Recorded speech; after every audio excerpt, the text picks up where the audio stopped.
Tepagi umurtqa, har bitta umurtqa suyagi qanday tuzilgan, o'zaro qanday bir-biri bilan farq qiladi, shularni hozir birgalashib ko'rib chiqamiz. Hozir nisbatan umumiyroq bo'lgan tushunchalarni ko'rib chiqamiz, keyinchalik har bitta bo'limdagi suyaklarni birma-bir ko'rib chiqamiz. Hozir nisbatan umumiyroq bo'lgan xususiyatlarni ko'rib chiqamiz. Demak, bizda haligi segmentlarga bo'lib chiquvdik, bo'yin, ko'krak, bel, do'ng'aza qismlariga esinglarda bo'lsa, demak, bo'yindagi umurtqalar o'zaro demak bir necha xususiyatlar bilan farq qiladi, ya'ni qolgan bo'limlardan. Birinchisi, demak, ularda ko'ndalang o'siq ichida mana bunday ko'ndalang teshikning mavjudligi. Demak, bunda ichida vertebral arteriya o'tadi va bu boshga, ya'ni bosh miyaga qon olib borish vazifasini bajaradi. Bundan tashqari, birinchi bo'yin umurtqasi bilan bosh suyagi o'rtasidagi bo'g'imda bizda disk bo'lmaydi. Keyingisi, bizda ikkinchi bo'yin umurtqasini demak, o'ziga xos xususiyati, ya'ni tishchasi bo'ladi va tishchasi haligi umurtqa kanali, orqa miya joylashgan umurtqa kanalida bo'g'im hosil qiladi. Ya'ni birinchi bo'yin umurtqasi bilan ikkinchi bo'yin umurtqasini o'rtasida, demak, o'ziga xos shunaqa bo'g'im bor ekan. Bu atlanto-axial joint deymiz. Ya'ni atlanto-axial bo'g'im deymiz. Bundan tashqari, ularda soch etili birinchi bo'yin umurtqasida haligi o'tkir o'sig'i bo'lmaydi. Ya'ni bu o'ziga xos xususiyatlari bo'ldi. Lekin umumiy umurtqalarga xos bo'lgan xususiyatlariga keladigan bo'lsak, juda ham ko'p umurtqalarda albatta uni tanasi bo'ladi. Ya'ni bu tanasini ko'ryapmiz, bo'yinni umurtqasidagi tana, mana bu bel umurtqasi, mana bu ko'krak umurtqasidagi tanasi. Bundan tashqari bu tanani o'siqlar bilan ulab turadigan oyoqchalar bo'ladi. Mana bu oyoqchalar. Ko'ryapmiz, mana oyoqchalar. Bu oyoqchalar o'ziga xos o'siqlar bilan bog'lab turadi. Qaysi o'siqlar? Mana bu ko'ndalang o'siqlar. Mana ko'rasizlar, ko'ndalang o'siq mana bu. Bundan tashqari o'tkir o'sig'i bor. Mana bu o'tkir o'siq ko'ryapsizlar. Demak, bu o'siqlar orasida o'ziga xos yana bitta o'siqlar bor. Bular bo'g'im yuzasini hosil qiladigan o'siqlar. Tushunarlimi? Mana bo'g'im yuzalari. Demak, bular o'zidan tepadagi umurtqa bilan bo'g'im hosil qiladigan ikkita tepaga, ikkita pastdagi, ya'ni o'zidan pastdagi umurtqa bilan bo'g'im hosil qiladigan ikkita o'siq pastda ham mavjud. Ya'ni ikkita tepada, ikkita pastda o'sig'i mavjud. Demak, bular pastdagi va tepadagi umurtqalar bilan bo'g'im hosil qiladi. Bundan tashqari bu o'siqlarning orasida yana mana bu yerda plastikalar mavjud, ya'ni lamina deymiz. Shu, demak, plastinka orqali o'tkir va ko'ndalang o'siqlar o'zaro bog'lanib turar ekan. Bularni biz bilishimiz shart. Hozirgi aytgan narsalar ham juda ham muhim bo'lgan, demak, qismlar. Xo'p, demak, ko'krakda o'ziga xosligi bu yerda, mana bu yerda qo'rg'alar birikadigan yuza mavjud. Undan tashqari ko'ndalang o'sig'ida ham mana bu yerda qo'rg'ani bo'g'im hosil qiladigan yuzasi mavjud bo'ladi. Mana bunday, demak, qo'rg'a keyinchalik yopishadi aynan shu segmentga. Bundan tashqari, o'tkir o'sig'i, ya'ni ko'krakning o'tkir o'sig'i yaxshilab e'tibor qaratadigan bo'lsak, pastga qaragan bo'lsa, belda bular to'g'riga qaragan bo'ladi. Endi keyingi e'tibor qaratishimiz lozim bo'ladigan narsa, bizda, ya'ni birinchi bo'yin umurtqasida bizda hech qanday tana yo'q va bu yerda birinchi bo'yin, ya'ni bosh suyagi bilan o'shaning uchun ham disk bo'lmaydi. Undan pastdan boshlab, ya'ni birinchi, ikkinchi bo'yin umurtqasining orasidan boshlab, demak, disk bizda boshlanadi. Disk paydo bo'lishi boshlaydi. Xo'p, kelinglar endi davom ettiramiz. Men klinik ahamiyatga molik bo'lgan xususiyatlar haqida gaplashamiz. Birinchisi spondilolistes. Spondilolistes deganda umurtqa tepadagi va pastdagi umurtqalarga nisbatan oldinga siljib ketadi. Kelinglar, bu tushunishinglar oson bo'lishi uchun rentgenda bitta o'zidan tepadagi va bitta o'zidan pastdagi umurtqani o'zaro ulaymiz. Qanday hodisa ro'y beradi? Qaranglar. 4-chi bel umurtqasi va birinchi sakral umurtqani o'zaro ulaydigan bo'lsak, bizda qanday hodisa ro'y beradi? Mana shunday liniya bo'lishi kerak, lekin L5 qayerga ko'chyapti? Nisbatan oldinga ko'chyapti. E'tibor qaratgan bo'lsanglar. Ya'ni spondilolistes nima ekan? Spondilolistes odatda bel umurtqalarida uchraydi. Demak, umurtqaning oldinga egilganda, bemor oldinga egilganda umurtqaning oldinga siljishi hisoblanar ekan. Xo'p, bu nima uchun bo'lyapti? Ya'ni bu nima uchun sodir bo'lyapti? Bunga asosiy sabab, demak, qanaqadir tug'ma nuqson bo'lishi mumkin umurtqada yoki bo'lmasa eng ko'p uchraydigan variantda bu suyakning sinishi. Suyakning qaysi qismdan sinishi? Suyakning demak oyoqcha qismidan odatda sinishi. Va o'siqchalari tomonidan. Mana oyoqchasi esingizda bo'lsa, ko'ndalang o'siq. Mana bu esingizda bo'lsa, o'tkir o'siq bor edi. Va o'zaro ular lamina orqali bog'lanadi. Tasavvur qiling, mana bu yerdan uzilsa, albatta tanasi oldin ketib qoladi. Nima uchun tanasi ketyapti? Chunki orqa tomondan o'siqlar o'zaro muskullar va paylar bilan juda ham kuchli bog'langan. O'shaning uchun tepa pastki demak segmentdagi tepa pastki umurtqalar buni ushlab turadi. Pay va muskullar orqali tana o'shaning uchun ham oldinga nisbatan siljiydi. Keyingi patologiya bizda spondiloz. Demak, spondiloz bu odatda yosh kattalarda kuzatiladi va bu umurtqa bo'g'imlarini ko'proq yallig'lanishi hisobiga o'zaro harakatsiz qo'shilib ketishi deb aytsak ham bo'ladi bu narsani. Xo'p, bunda odatdachi o'rtadagi disklar yemirilish hisobiga bo'lganligi uchun odatda nervlar chiqishi uchun juda ham tor joy bo'lib qoladi. Shu sababli nervlar eziladi. Odatda nervlarni ezilish hisobiga u nervlar innervatsiya qiladigan muskullarda kuchsizlik bo'ladi, o'sha sohada og'riq bo'ladi. Ya'ni og'riq muskullarning zaifligi kuzatiladi. Demak, eng ko'p belda kuzatiladi, bo'yin segmentida kuzatiladi. Demak, odatda uzoq vaqt egilib turgani uchun, misol uchun, xirurglarda, uzoq vaqt operatsiya qiladigan xirurglarda ham bu narsani, ya'ni yosh katta xirurglarda bu narsani ko'rishimiz mumkin bo'ladi. Spondilit, demak, it qo'shimchasi, yallig'lanish qo'shimchasi hisoblanadi. Buni sizlar bilan biz yaxshi bilamiz. Demak, spondilo bu umurtqaligini inobatga oladigan bo'lsa, demak, spondilit bu umurtqalarning yallig'lanishi. Mana bu rasmga qaraymiz. Bu yerda norma, mana bu yerda umurtqalarning yallig'lanishini ko'rishimiz mumkin bo'ladi. Demak, odatda demak, bu revmatoidniy artritda biz ko'p eshitganmiz. Demak, autoimmun jarayon, demak, bo'g'imlarning yallig'lanishi kuzatilar ekan. Odatda yallig'langandan so'ng umurtqalar o'zaro qo'shilib ketadi va harakat cheklanadi. Va eng yomoni tasavvur qilinglar, umurtqalar o'zaro harakatsiz birikkandan so'ng xuddi bizda bambukni eslatishi mumkin. Bambukni eslatishi mumkin. Ko'ryapsizlar? Demak, buni biz rentgenda ham ko'rishimiz mumkin bo'ladi. Misol uchun, aytaylik, rentgenda ayniqsa bel segmentlarida demak, bu narsani ko'rishimiz mumkin. Bemor hattoki oldingi egilishga qiynaladi. Rentgenda haligi bambuk tayoqchalarni ko'ryapmiz. Bemor oldingi egilishi buzilyapti. Demak, undan tashqari agar ko'krak segmentida bo'ladigan bo'lsa, demak, qovurg'alarning o'zaro birikish sohasida ham harakat 100% gacha cheklanishi mumkin.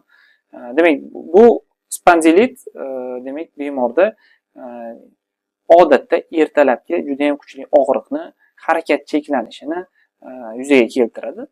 Aynan revmatoidniy artritda va bu keyinchalik kunduzga yaqin va kechga yaqin og'riqni kamayishi va harakatni nisbatan yengillashishini chaqiradi. Xo'p, bu bitta narsani bilishimiz kerak. Bemor kuchli og'rigani uchun nisbatan oldinga egilib yuradi. Ya'ni o'zini qad-qomatini tik tuta olmaydi, chunki tik tutsa og'riq chaqirganligi uchun bemor doimiy ravishda bukchayib oldinga egilib yuradi.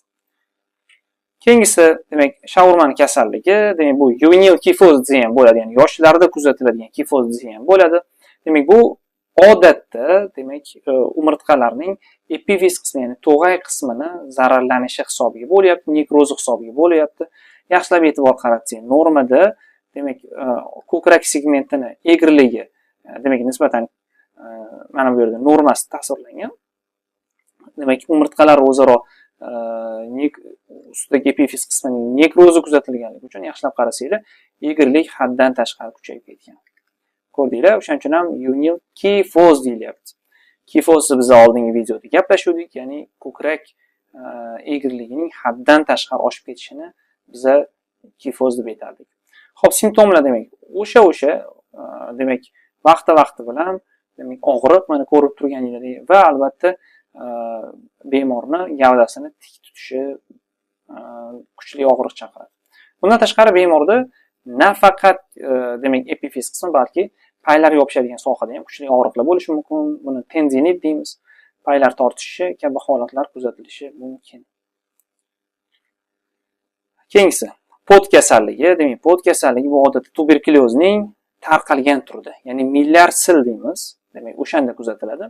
Yoki bo'lmasa pod kasalligi tuberkulyozni yaxshi davolamaslik yoki bo'lmasa gon o'chog'i, ya'ni birlamchi silning tarqab ketishi hisobiga. Misol uchun, immunitet tushgandan so'ng yoki aytaylik qandaydir misol uchun tumor nekroz faktorini bloklovchi, ya'ni tumor nekroz faktor alfani bloklovchi dorilarni qabul qilish orqali xullas demak tuberkulyozni tarqalib ketishi hisobiga va u tuberkulyoz hujayralari umurtqaning tanasida ko'payganligi uchun kuzatilar ekan.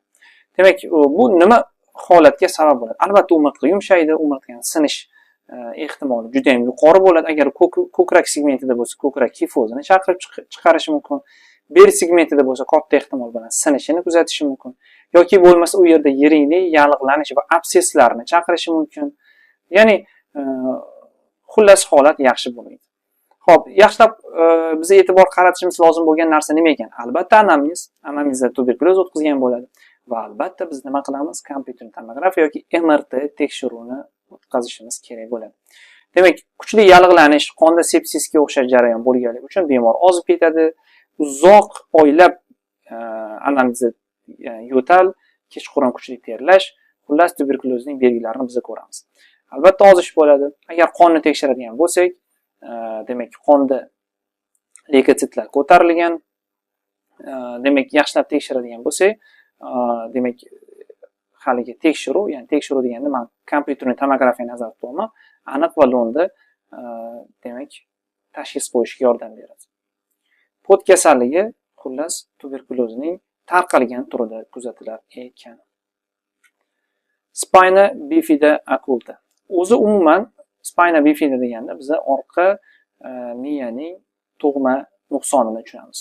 Demak, o'zi orqa miya shakllanayotganda, ya'ni embrional shakllanayotganda dastlabki bitta neural tube, ya'ni bitta trubka ko'rinishida bo'ladi va trubkani tepasi va pastki qismi ochiq ko'rinishda bo'ladi. Xo'p, bu trubka qayerdan kelib qoldi deydigan bo'lsak, tasavvur qilinglar, biz maktabda o'tganmiz. Bizda ektoderma, demak endoderma va o'rtasida mezodermadan iborat bo'lgan, esingizda bo'lsa 3 qavat hosil bo'ladi embrional rivojlanayotganda va mana bu ektoderma qism keyinchalik botib kiradi tarnosimon. Tarnosimon botib kirgandan so'ng dastlab mana bunday tarnosimon botib kiradi va keyinchalik oxir-oqibat mana bunday neural tube-ni hosil qiladi. Neural tube keyinchalik bizda bosh va orqa miyani, ya'ni markaziy nerv sistemani hosil qiladi. Mana bu neural tube deydigan bo'lsak, kelaylik buni ko'k rangni qilamiz. Neural tube deydigan bo'lsak, demak, uni tepa qismi yopilishi kerak, pastki qismi yopilishi kerak. Tepa qismi yopilmasa bizda bosh miya rivojlanmaydi, anencefali bo'ladi. Pastki qismi yopilmasa bizda spina bifida bo'ladi. Demak, xullas bizda spina bifida rivojlanishi uchun embrional buzilish bo'lishi kerak ekan, nuqson bo'lishi kerak ekan. Xo'p, bunga asosiy sabab nima? Nimaga aytaylik, spina bifida yuzaga kelyapti? Bunga asosiy sabab foliy kislotasining yetishmasligi. Ya'ni vitamin vitamin B9. Xo'p, demak spina bifidani bizda bir nechta turlari bor. Agar tasavvur qilinglar, umurtqa pog'onasini suyaklari defektga uchraydi. Agar mana bu neural tubning pastki qismi yopilmasa va u teshiklar orqali, hali umurtqa ravoqlarining defektidagi teshik orqali agar bizda umurtqa pog'onasini orqa miyani faqatgina pardalari chiqib qoladigan bo'lsa, biz meningoseliya deymiz. Ya'ni meningo pardalar, seliya demak mana bunday sharga o'xshab chiqib qolishini nazarda tutamiz. Demak, umurtqa ravoqlaridagi defekt orqali, ya'ni o'sha teshik orqali, demak, umurtqa pardalari chiqib qolyapti.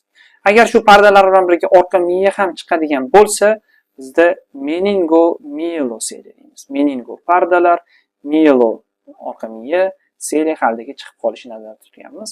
Mana bu rasmda ko'rib turganingizdek, mana bu defekt, ya'ni chiqib qolishi. Nima uchun bu chiqib qolyapti? Chunki orqa miya joylashgan sohadagi umurtqa pog'onasini demak defekti yuzaga keladi. Shu defekt orqali orqa miya pardasi hozirgi holda chiqib qolgan. Ya'ni bu meningoseliya. Ya'ni bu sohada demak orqa miya chiqmagan, faqatgina pardasi chiqqan. Endi tasavvur qilinglar, bu defektning yuzasida teri mavjud. Agar teri bo'lmasa nima bo'ladi? Teri bo'lmasa bu mieloshezis deb ataladi yoki rachishezis ham deyiladi. Bu yerda haligi teri bilan qoplanmagan holda orqa miya chiqadi. Bunda odatda oyoqlardagi demak paralich, oyoqlarning ishlamasligi plus demak axlatni va siydikni tuta olmaslik kabi holatlar bilan birga keladi. Mana bu rasmda ko'rishimiz mumkin bo'ladi. Yaxshilab qarasak, mana bu yerda defekt bor, lekin orqa miya va uning pardasi tashqariga chiqmagan. Buni aytamiz spina bifida occulta deymiz. Ana. Agar mabodo orqa miya pardasi faqatgina chiqadigan bo'lsa, buni aytamiz meningocele. Hali gaplashdik. Agar orqa miya ham chiqadigan bo'lsa, demak meningomyelocele deymiz. Mana bu turini esa D turini, ya'ni buklangan nerv to'qimasi, ya'ni umuman orqa miya shakllanmagan.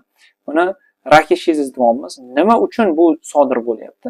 Haligi botib kirish oxirigacha sodir bo'lmaganligi uchun orqa miya hattoki teri bilan qoplanmaydi. Demak, buni yaxshi tushunishimiz uchun embriologiyani yaxshi bilishimiz kerak.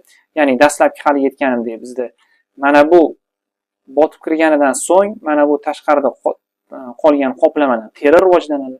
Mana bu qismidan orqa miya rivojlanadi. Agar shu botib kirish oxirigacha tugamasa, bizda rakishizis rivojlanyapti. Demak, klinik ahamiyatga molik bo'lgan yana bitta kasallik laminoektomiya.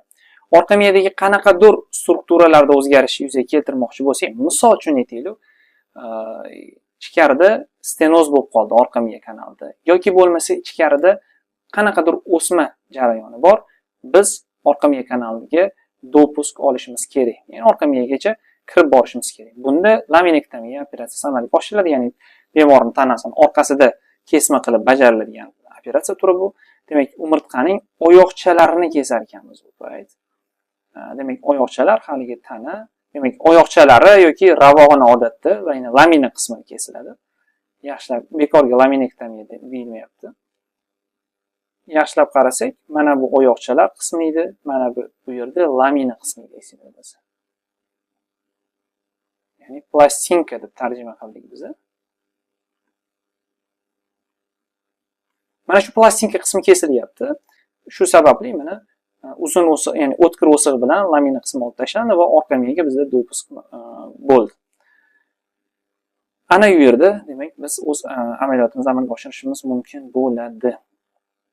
Demak, orqa miyada yuzaga kelgan har qanaqa churralar deymizmi, o'smalar deymizmi, mana shu yerda operatsiya qilsak bo'ladi. Undan tashqari nerv ildizlarining qisilishini ham bartaraf qilsak bo'ladi. Undan tashqari stenozlarni bartaraf qilsak bo'ladi va hokazo va hokazo.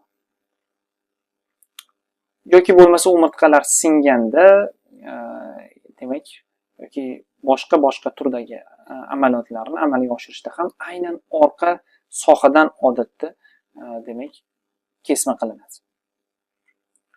Keyingisi demak Klippel-Feil sindromi. Xo'p, bu sindromda odatda demak tug'ma umurtqalar o'zaro demak harakatsiz qo'shilib ketgan bo'ladi yoki ayrim umurtqalar yo'q bo'lishi mumkin, ya'ni soni kamaygan bo'lishi mumkin. Va bular kuchli qo'shilib ketganligi uchun, o'zaro qo'shilib ketganligi uchun harakat cheklangan bo'ladi. Ya'ni tasavvur qilinglar, bo'yinning harakati cheklangan. Bu muammoni yaxshiroq tushunishimiz uchun rasmga qarashimiz kerak bo'ladi. Yaxshilab qarasak, mana bu yerda demak harakatsiz qo'shilib ketgan umurtqani ko'rishimiz mumkin bo'ladi. Demak, bo'yin kaltaroq tuyuladi, yaxshilab qarasanglar. Va albatta bo'yinning harakatini cheklanganligini ko'ramiz. Demak, Klippel-Feil sindromi. Bo'yinning qamchi zarbasi jarohati. Bu jarohatni demak bu so'zidan hech narsani biz anglab ola olmaymiz. Shu sababli hozir rasmga qaraymiz. Demak, rasmdan yaxshi vaziyatni tushunib olamiz va mana shu so'zlarni birgalashib keyin muhokama qilamiz. Demak, whiplash deymiz bu narsani. Demak, odatda tasavvur qilinglar, mashinada ketyapsiz, ya'ni siz haydovchi o'rindig'idasiz yoki haydovchini yonidagi odamsiz. Tasavvur qiling, mashinangiz to'xtadi, qizil chiroqda to'xtadingiz. Orqangizdan juda ham kuchli tezlikda kelayotgan bitta mashina yetib oldi. Nima bo'ladi? Bizning mashina nisbatan oldinga juda ham tez harakatlanadi. Bo'ynimiz boshimizni ushlab turishga ulgurmaydi. Shu sababli dastlab turgan holatda bo'ynimiz orqaga ketadi. Ya'ni mashina oldinga ketganligi uchun bo'ynimiz orqaga ketadi dastlab. Va bizda mana bu yerda jarohat bo'ladi va undan so'ng mashinamiz tez to'xtagani uchun, ya'ni urilgandan keyin dastlab oldinga, keyin joyda tez to'xtaydi. Shu sababli bo'ynimiz keyin oldinga ketadi. Ya'ni bizda dastlabki holatdan birinchi extension bo'ladi, keyin flexion bo'ladi. Ya'ni extension deganda bo'yin yoziladi, keyin bukiladi. Ya'ni bunda bo'yinda juda ham kuchli og'riq bo'ladi. Demak, bu yerda birinchidan muskullar jarohatlanadi, ikkinchidan ya'ni jarohatlanadi deganda cho'ziladi. Ikkinchisi atrof umurtqalar orasidan chiqayotgan nervlar eziladi. Juda ham kuchli og'riq bo'ladi. Demak, asosiy qilishimiz mumkin bo'ladigan narsa bu bo'yinga demak maxsus demak bo'yin bog' deymizmi, aynan shunaqa demak collar deymiz, ya'ni yoqa taqiladi. Demak, bu yoqa demak bo'yinni ma'lum bir holatda qattiq ushlab turadi. Bu umurtqalarni cho'zganligi uchun ular orasidan chiqayotgan nervlar demak ezilmaydi. Demak, bu taxminan 2 haftalar, 1,5-2 haftalar ichida demak o'z holatiga qaytadi. Yana bir bor takrorlaymiz, bu odatda bo'yin sohasida bo'ladigan jarohat hisoblanadi va odatda avtomobil orqadan urganda, ya'ni mashinani orqasidan urganda bu narsani biz ko'rishimiz mumkin.